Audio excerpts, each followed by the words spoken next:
Namaskaram. I wasn't sure about what I was going to talk about today, but now I feel as though I have some clarity, and I think it would make a very interesting subject. The subject that I want to talk about is God's will. Now, each of us are, on some level, we are extremely familiar with God's will, and another level, we don't know what the hell is going on. We're totally confused. And it's one thing or another. And sometimes we're very certain about God's will, right? When something you want happens to you, oh, I got the job. I prayed for it the other day. I got the job. God's will. Oh, she left me. She was totally meant for me. This is not God's will. This is some evil that's happening in the world where this person that I wanted is taken from me. Now, it's a bit of a joke, but we think like this. We're human beings, right? We pray for what we want. We pray to avoid what we don't want, right? But note this, right? In every spiritual or religious tradition, spiritual traditions are religious traditions, but that's for another video. But in every single tradition, they all must agree on this very point, which is what happens is the very definition of God's will. And no one can deny this. How can you? If it is to happen, it is to have been willed. And for you as a human being, to attribute anything to yourself or your free will, so-called free will, is to miss the point of the 99.9% external factors that led to the outcome which you so happen to desire. Because there are so many moving parts. Just think about it. Think about any decision or any outcome that you wanted. Say, I wanted to go to this particular school to study, right? It happened to be so that I had a nurturing environment for my studies to even make the resume that I had the health for that, I had the resources for that, I had the teachers for that, I had the circumstances for that, I had the money for that, and whatever ability that I had. All of these things came together, and there are infinite more that I'm not even listing. Yet you as the small ego say, oh, I achieved this. How foolish is this? You are in control of 0.1%. The rest is out of your control. Yet you attribute it to yourself. No. This is divine will. The sustaining nature of the creation is divine will. Anything that happens is divine will. How can it not be? That means you are going towards something that is encompassed in the divine will. And all of us are very familiar with that. All of us know exactly what the divine will is. But we also have no idea. So this is the big conundrum. But that's okay. But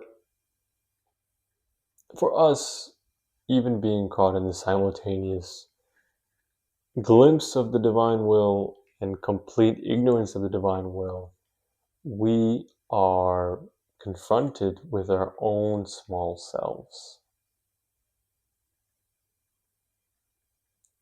and its misconceptions that it is conducting the divine will.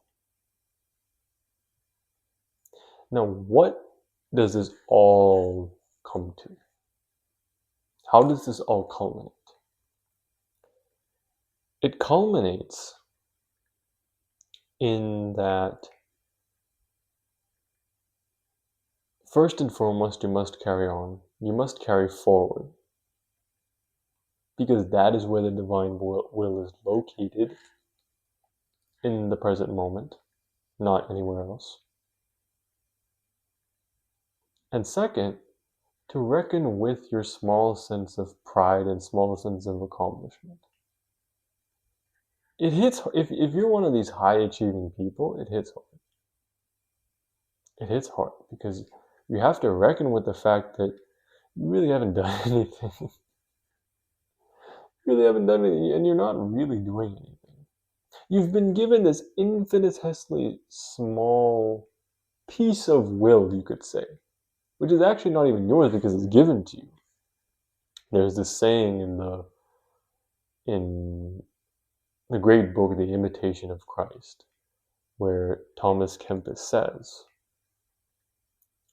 he's speaking through some sort of revelation, a divine revelation, in the voice as Christ, and he says, or rather the voice says,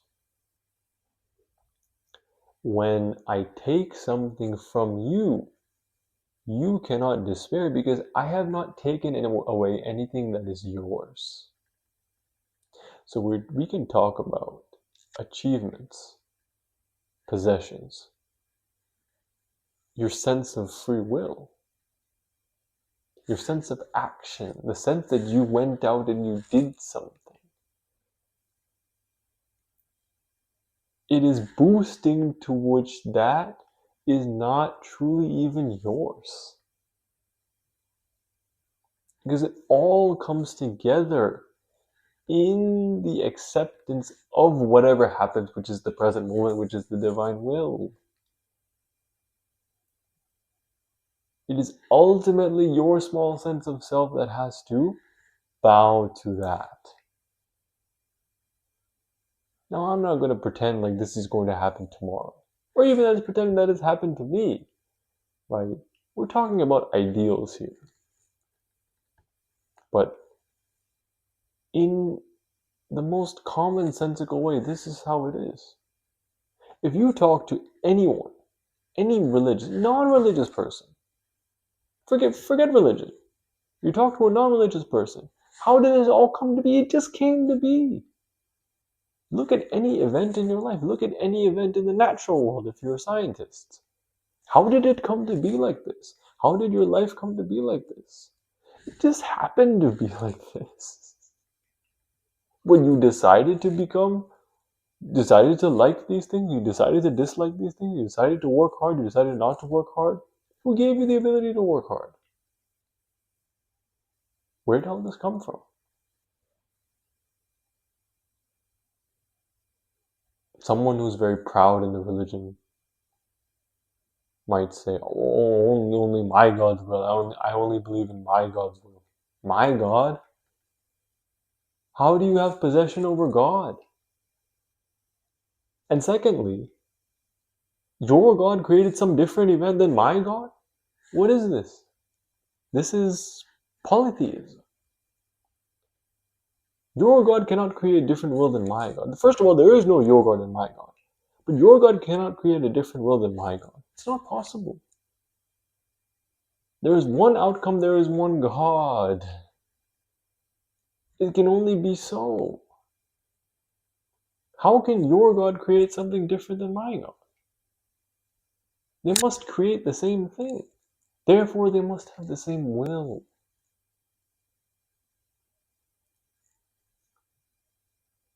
But people choose not to see it that way. Let them. It's okay. I'm not saying everyone has to see it my way. I mean, that's the same thing that they're doing. But there is an acceptance or unity to be had between people. In the acceptance of whatever is happening, you just look around and say, oh, you're going through the same thing, right? You're just like me. I mean, you're also experiencing the divine will. It's not all sunshine and butterflies. It's the deepest and harshest realities of life. And you're there with me. Tomorrow you may be gone, but today you're here with me.